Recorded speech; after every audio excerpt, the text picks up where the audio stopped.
नमस्कार बंधुरा आमी शांतना। आज आमी घी दूध छाड़ाई एक झुरझुरे सुजिर हालुआ बानिয়েছি। এই झुरझुरे सुजिर हालुआ आमी কিভাবে বানালাম চলুন চট করে দেখে নিই। ওভেনটা অন করে আমি প্যানটা বসিয়ে দিয়েছিলাম। প্যানটা গরম হয়ে গেছে, এতে আমি দিয়ে দিচ্ছি 4 চামচ মতো সাদা তেল। তেলটা গরম হয়ে গেছে, এতে আমি দিয়ে দিচ্ছি কয়েকটা কাজু বাদাম আর কয়েকটা আমন্ড। বাদামগুলোকে আমি ভেজে নিচ্ছি। বাদামগুলো ভাজা হয়ে গেছে, এগুলোর কালার চেঞ্জ হয়ে গেছে। আমি এবারে বাদামগুলো তেল ঝরিয়ে তুলে নিচ্ছি। একটা তেজপাতাকে আমি দুটো টুকরো করে তেলের মধ্যে দিয়ে দিলাম।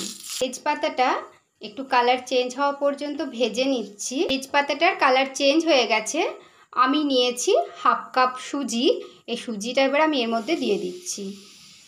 ওভেনের ফ্লেম লোয়ে রেখে আমি সুজিটাকে ভাজছি। সুজিটাকে আমি সমানে এরকম নাড়াচাড়া করে ভেজে নিচ্ছি। সুজিটা আস্তে আস্তে রঙটা চেঞ্জ হয়ে আসছে, আমি আর একটু লাল করে এটা ভেজে নেব। সুজিটাকে এরকম নাড়াচাড়া করা বন্ধ করে দিলে সুজিটা তলায় পোড়া লেগে যেতে পারে, তাই সমানে এরকমভাবে লাল রং না হওয়া পর্যন্ত সুজিটার এই একইভাবে নাড়াচাড়া করে ভেজে নিচ্ছি। সুজিটা ভাজা হয়ে গেছে, দেখুন রঙটা একেবারে চেঞ্জ হয়ে গেছে, লাল লাল হয়ে এসছে। আমি হাফ কাপ সুজি নিয়েছিলাম, এর জন্য আমি দিয়ে দিচ্ছি 1 কাপ জল। আমি এই হালুয়াটা বানাতে দুধ বা ঘিয়ের ব্যবহার করছি না। ওভেনের ফ্লেম লোয়েই আছে, তারপর এটাকে নাড়াচাড়া করে নিচ্ছি। এই সুজির হালুয়াটা খেতে দারুণ টেস্টি হয়। আপনারা বাড়িতে একবার হলেও ট্রাই করবেন। এটা বানানো ভীষণ সহজ, সবাই বানিয়ে নিতে পারবেন। সুজি, জল বা দুধ যাই দেবেন খুব তাড়াতাড়ি অ্যাবজর্ব করে নেয়। দেখুন জলটাকে খুব তাড়াতাড়ি অ্যাবজর্ব করে নিয়েছে। আমি দিচ্ছি 4 চামচ মতো চিনি। চিনিটা আপনারা আপনাদের স্বাদ মতো দেবেন। চিনিটাকে নাড়াচাড়া করে সুজির মধ্যে ভালোভাবে মিশিয়ে দিচ্ছি। চিনিটা আমি মেশাতে মেশাতে আমি 3টে মতো ছোটো এলাচ নিয়ে হামালদিস্তায় থেতো করে নিলাম। এই এলাচ গুঁড়োগুলো দিয়ে দিলাম। এলাচ গুঁড়োগুলোকেও মিশিয়ে নিচ্ছি সুজির সঙ্গে খুব ভালোভাবে। দেখুন সুজিটা বেশ ঝুরো ঝুরো হচ্ছে। আর এই যে জল দেওয়ার পরে, জলটা টেনে নেওয়ার পর যখন চিনিটা দিলাম তখন জলটাতে যে অ্যাবজর্ব করে নিয়েছিল চিনিটার থেকে কিন্তু একটু জল রিলিজ হবে চিনিটা গললে, তাতে খুব ভালো হবে। মানে জল দেওয়ার পরে আপনারা একটু যখন জলটাকে অ্যাবজর্ব করে নেবে সুজিটা, তারপরে চিনিটা দেবেন। এলাচ গুঁড়োকে খুব ভালোভাবে মিশিয়ে নিলাম সুজির সঙ্গে। এবারে আমি একটু জায়ফল নিয়েছি। এই জায়ফলটাকে আমি খুব বেশি দেব না, একটু এতে ঘষে দিচ্ছি ফ্লেভারের জন্য। যদি না থাকে এটা স্কিপ করতে পারেন। জায়ফলের গুঁড়োটাকেও আমি সুজির সঙ্গে মিশিয়ে নিচ্ছি।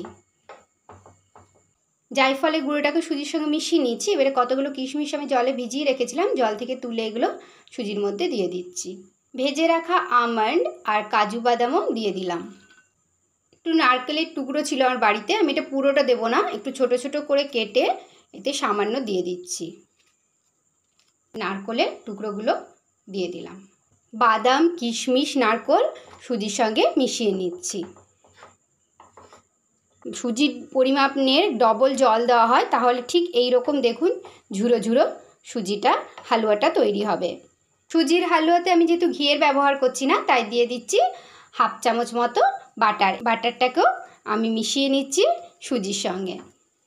বাটারটাকে সুজির সঙ্গে খুব ভালোভাবে মিশিয়ে নিলাম। বাটার গলে গেছে এবং সুজির সঙ্গে মিশিয়ে নিয়েছি, সব কিছু খুব ভালো মতো মিশে গেছে। এবারে রেডি হয়ে গেছে আমার ঝুরঝুরে সুজির হালুয়া। এবার আমি ওভেনটা অফ করে দিচ্ছি। ওভেনটা অফ করে আমি প্যানটা ওভেন থেকে নামিয়ে নিয়েছি। তারপর এই যে গরম অবস্থাতে সুজির হালুয়াটাকে একটু নাড়াচাড়া করে দিচ্ছি। এতে কি হবে, এই সুজির যে ঝুরো ঝুরো ভাবটা এটা বজায় থাকবে। 10 মিনিট হয়ে গেছে, এটা একটু ঠান্ডাও হয়ে এসছে। আমি এবারে এই ঝুরঝুরে সুজির হালুয়া সার্ভিং বলে ঢেলে নিচ্ছি। এই দুর্দান্ত স্বাদের ঝুরঝুরে সুজির হালুয়া 10 থেকে 15 মিনিটের মধ্যে তৈরি হয়ে যায়, আর আপনারা যে কেউ এটা সহজেই বানিয়ে নিতে পারবেন। বাচ্চাদের স্কুলের টিফিন কিংবা কোনো উপোসের দিনে বাড়িতে গেস্ট এলে আপনারা এরকম ঝুরঝুরে সুজির হালুয়া বানিয়ে দিতে পারেন। একবার হলেও আপনারা বাড়িতে ট্রাই করবেন। দুধ ঘি ছাড়া ঝুরঝুরে সুজির হালুয়ার এই সহজ সরল রেসিপিটি যদি আপনাদের ভালো লেগে থাকে তাহলে প্লিজ প্লিজ প্লিজ লাইক করবেন, শেয়ার করবেন এবং কমেন্ট করে আমাকে জানাতে ভুলবেন না। যে সকল দর্শক বন্ধু এখনও পর্যন্ত আমার চ্যানেলকে সাবস্ক্রাইব করেননি, প্লিজ প্লিজ প্লিজ আমার চ্যানেলকে সাবস্ক্রাইব করে আমার পাশে থাকবেন।